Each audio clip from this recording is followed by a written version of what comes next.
I'm Jack Kennedy, and we're here to bring you the latest in MMA.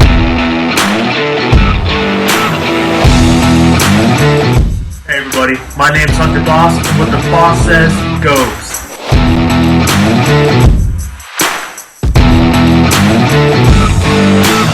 What is up everyone, my name is Keelan McNamara, and you already know what time it is.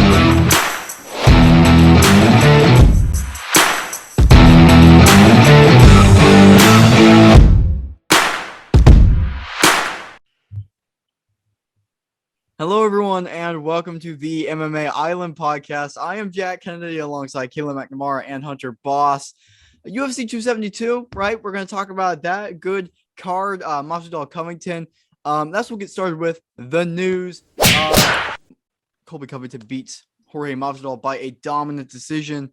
So we were all wrong on the MMA Island podcast, although, my brain was right, even though I didn't pick it, like most people. So Hunter, starting with you, what did you think about the main event? It was a good fight. I thought it was pretty back and forth, or as back and forth as it could be. Colby Covington proving once again how dominant of a wrestler he is. Us Masvidal pickers out there, I feel like we expected fourth round knockdown, but we were hoping that he would push on the gas to get that finish. Except he was out of gas. Colby Covington's like that. He'll push the pace until you're out of gas. So that's what happened to Masvidal. Even though he caught him with a clean right hand that would put anyone else to sleep, Colby Covington proves again that he's got a good chin. He can be put down, but he can't be put out. Colby Covington once again, dominant performance. Great fighter. Before there was a lot of talks of we haven't seen Colby Covington fight anyone in the top 5, even the top 10 right now. We've seen it now, and we see that he can hold his own against these fighters. So, good fight. But that's all I got to say. I was wrong for once. I don't want to say for once, but I was wrong today. Yeah, you know what? We were all wrong. It is what it is. We're fans of a sport. We picked on emotion and passion. And if you don't pick on that, what's the point in being a fan anyway? We lost. We pick up our stuff. We move on. Yeah, look, the fight went pretty much the way everybody thought it would. No real shocks there. Colby Covington's gas tank is incredible. If this were old school Pride, he would be able to go a full 60 minutes if he wanted to. His gas tank is just that good. Jorge Masvidal looked completely tired after the first round. Again, kind of expected that as well. In that second or third round when Colby Covington was teeing off on him against the octagon, that wasn't to knock him out. That was to humiliate him and to completely gas him out. And he succeeded. He did everything he said he would do. And on that level, I have to tip my cap to Colby Covington. He did what he said he would do. If you're Jorge Masvidal, what I will say is he showed a lot of heart and a lot of spirit to stay in it, because he was getting dragged down deeper into the sea from pretty much round 3 onwards. Unbelievable shot he landed in the 4th, but that's the shot he needed to land in the 1st. Even the shot that he landed, it was clean and it was accurate. But if that had been the 1st round, he would have knocked Colby Covington out. But there's no points in ifs or buts. Colby fought the perfect fight. He fought the smart fight. He did what he said he would do. And he has the win over Jorge Masvidal. That will go down in the history books. As far as I'm concerned, that rivalry's done now. Jorge's never going to beat him, in my opinion. Much as I would like to, it's just not going to happen. And yeah, Colby Covington, very, very good performance. I'm very impressed. It seems like Dustin Poirier might be next for him. We don't know yet, but it's on to the next one for Colby Covington. Fair play to him. Yeah, look, I think you guys pretty much summed it up great. Real quick, before I talk about the the main event as the news, I want to give a quick shout out to all Seahawks fans that are listening right now. I know it's not MMA, but we're all going through it. I just want to let you know we're all together and we'll get through this. Maybe at some point, like 10 years down the future. But anyways, talking about the main event now. Yeah, look, solid fight. It's what logically made sense what was going to happen, right? Colby Covington is just that good. He is clearly the second best welterweight on planet Earth, and he proved it. Because he really made Masvidal look like he's just an inferior opponent. That's what he made it look like. He just completely outclassed him. When that fourth round knockdown happened, I was kind of losing my mind a little bit because I was like, oh my goodness, we all predicted it. Literally, it was a round later, but what Keelan and I were talking about, here comes the second win. But then he was gassed. He had nothing left. That was the Hail Mary shot. And you could tell by the way he was walking, he wanted to go forward, but his body would not allow him to go forward because he had nothing left. That was the last chance for Jorge Masvidal. After that point, it was over. Colby took over the fight like he did before. I'm not even sure I would give Masvidal that round because Colby was dominating the round up to that point. He was rocking him and took him down and stuff. So that was literally all Jorge Masvidal had the entire fight. I was thinking he might catch when we were talking about the catch the second win. I thought he would get that, and then it would like somehow he would get adrenaline or something, go forward. He just didn't even have that. Colby Covington, look, love or hate the guy, he can fight, and he proved it. Oh, yeah. And I agree with everything else you guys said. I mean, I think you guys nailed it. It's just that there's so many options for Covington going forward as far as who he's going to fight. So just credit to Colby Covington. Jorge Masvidal is it's an unfortunate loss, but it's, you know what, it makes sense that it happened just because Covington is that good and he has the cardio and the conditioning to keep going no matter what. So very interesting main event. A lot happened. And let's move on to the best of the best. And it is International Women's Day. So naturally, let's talk about the most influential women in the sport of MMA. Hunter, what do you think? I'm going one and out. It's Ronda Rousey.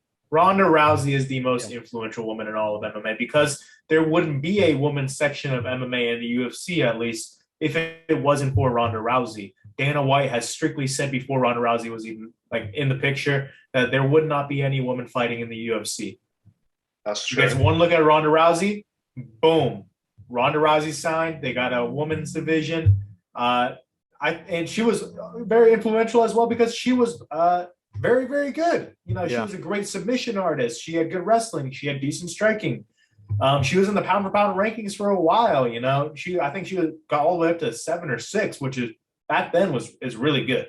So great fighter, fantastic, influential figure. Ronda Rousey is my pick. Yeah, it's a great pick, and you ask anybody, that's who they're going to pick. It is Ronda Rousey. I don't even need to tell you why, because Hunter's just told you very, very well. I would like to give a few honorable mentions, if I could, before I say my actual pick, because there's really a few brilliant, brilliant women who we could give the very deserved honor to. Joanna Jędrzejczyk and Wei Li Zhang, watershed moment in the history of women's mixed martial arts. One of the greatest fights I've ever seen in my life. They both deserve an accolade for that alone. Miesha Tate, I think, deserves a very honourable shout. She's been an OG of the women's game for a long, long time. Chris Cyborg is another one who I think deserves much more respect than she gets. Amazing fighter, very accomplished, got so much undeserved hate and mockery for various reasons. I'm sure you know what I'm talking about. And those are just a few of the picks that I was going to mention, or honorable mentions. But my pick is Valentina Shevchenko. And there's quite a few reasons why I could pick Valentina. But overall, she is the greatest female mixed martial artist to ever live, in my opinion. And that's a big statement. But when you look at Valentina and just how good she is, it really becomes a much less controversial statement with each fight you look at. There are a lot of male flyweight fighters that I think Valentina could genuinely beat. I really, really do. I think skill-wise, she matches them all the way to the very top. Even some 135 fighters, I would argue as well. Many would give the accolade to Amanda Nunes, but Valentina won that second fight. I hold that to be true, 3-2. And Valentina Shevchenko, to me, when you look at her and what she's accomplished, she should be the torchbearer for what women are capable of and what they should be striving towards, because her standard of excellence as a fighter and as a martial artist is unmatched and it's unrivaled. Amanda Nunes can punch harder, I agree, Ronda Rousey's probably got much better judo. I would also agree. But there is no better complete mixed martial artist than Valentina Shevchenko. And in the honor of International Women's Day, she's the only pick for me. I like that a lot. I think you have to give, first off, you have to give, because Amanda Nunes a massive shout out, because I still think you have to call her the greatest of all time because of just her accomplishments and everything she's got. However, Keelan, I agree with you. I think Valentina is the best female athlete we've ever seen in the UFC's history. Just so well rounded, and she is not taking a back step. So massive shout out to Valentina Shevchenko and also Amanda Nunes.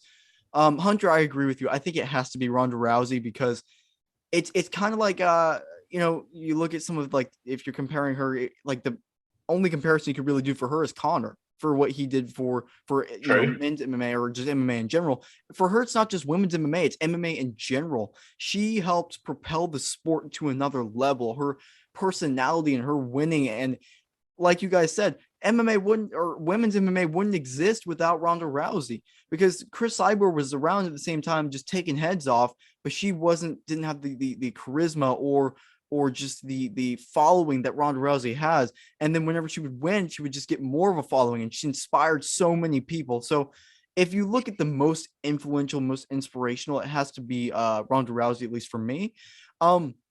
I also want to give another shout out to Misha Tate, who was her main rival at the time, because that again helped propel the sport further. And last one I really want to shout out, and this one, this will be the one I talk about the most. Also, real quick, Joanna Jędrzejczyk. I'm sorry, real quick, because she was so dominant for a long time, and on the list of most dominant champions, she's third. But that she was so good at that, and I want to give her a massive shout out because she deserves it. Person I want to talk about though is Rose Namajunas. Nice. Even though she's not anywhere on the greatest women's, in the UFC list, whatever.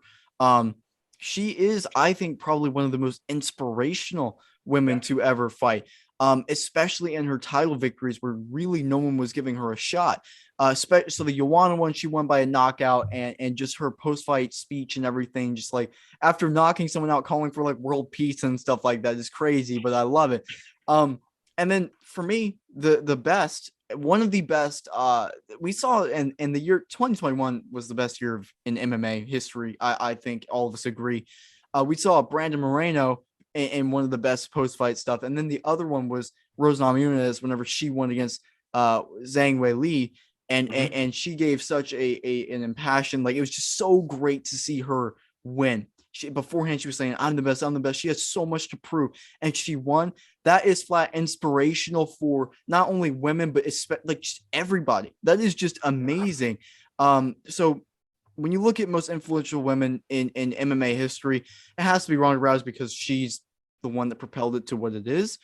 But I would also put Rose Namajunas up there just because she is such an inspiring person for everybody, but especially women who watch the sport of MMA.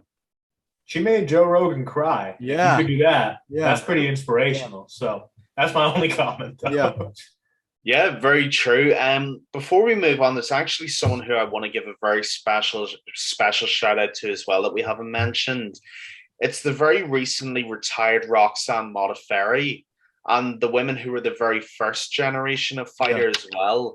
And I don't think these women get enough credit either, if I'm being totally honest with you. You know, we look at the Ronda Rouseys, the Cyborgs, the Misha Tates, the women who really, even the Liz Carmouche. Yeah, Liz Carmouche. Who was what's her name?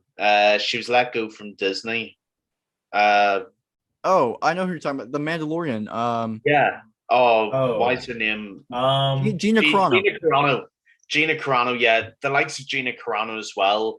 You know, they all spearheaded the charge towards women's MMA being acceptable.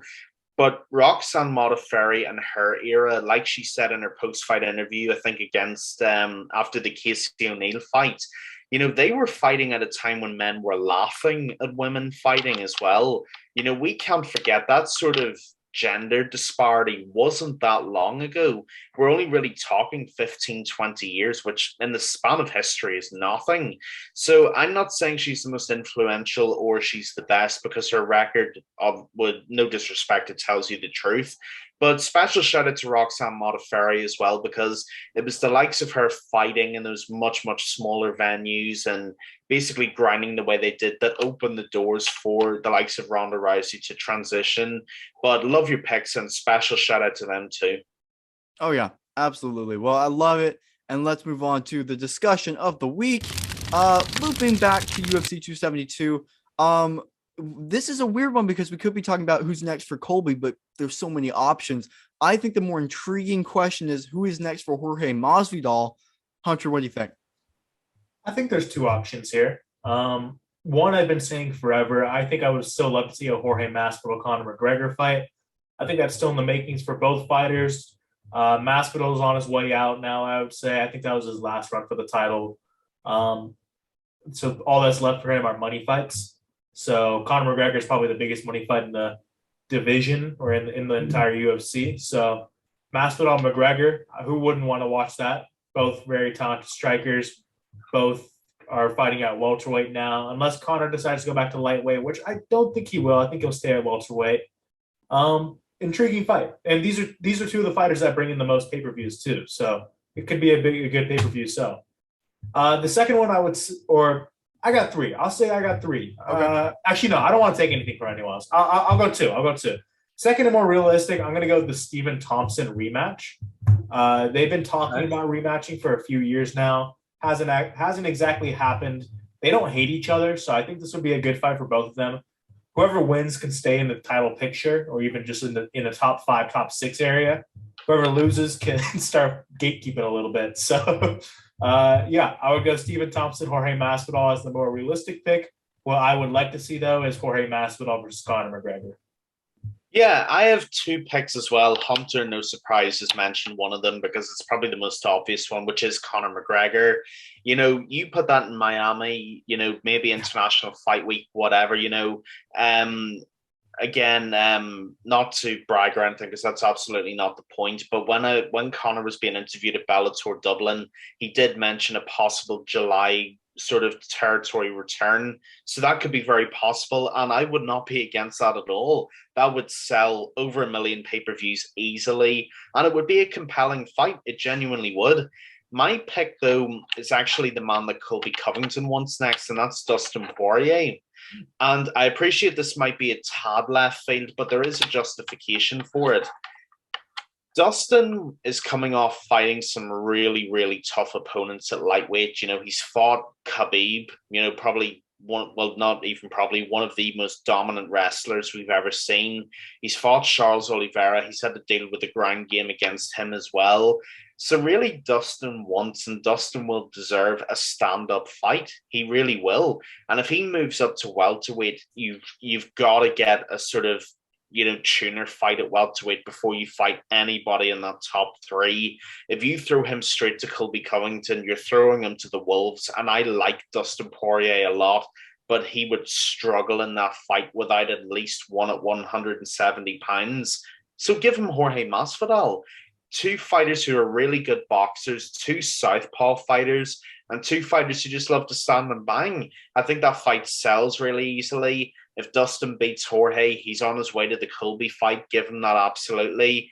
If Jorge wins somehow, then he has momentum back against a big name. It can work for both fighters there. I appreciate it's probably not the main pick, and a lot of people will disagree with it, which I'm okay with.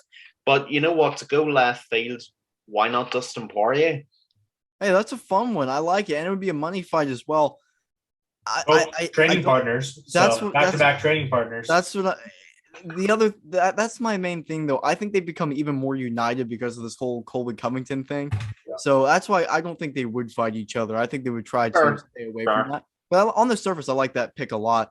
Conor is an obvious pick because what do you do with Conor right now? You do Diaz. You got to do some sort of money fight unless they give him the title. But we're not even talking about that. No. We're not even talking about that.